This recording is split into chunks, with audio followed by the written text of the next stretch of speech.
Hi everybody, this is CR number 9, helper video number 3, and we are starting with an equation here. It says C divided by -3 is equal to -2. Okay, first thing we do when we solve this one-step equation is that we have to look at how the -3 is attached to the C. And hopefully you'll realize that this bar right here, it's a fraction bar.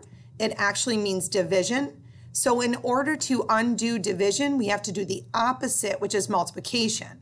So I'm going to go ahead and I'm going to multiply both sides by the same number. Don't forget to include the sign in front of that number. So this side I'm going to multiply by -3. The reason why I'm multiplying by -3 is because that is what I'm dividing the C by. And whatever is attached to the variable is what I'm going to multiply both sides by. I show that with parentheses. Remember, parentheses mean multiplication. These go ahead and cancel out because a -3 divided by a -3 is just 1.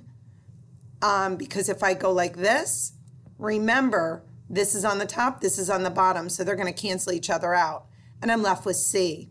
A -2 times a -3, a negative times a negative is a positive, and that is equal to 6. So my answer is C equals 6. Good luck with that one.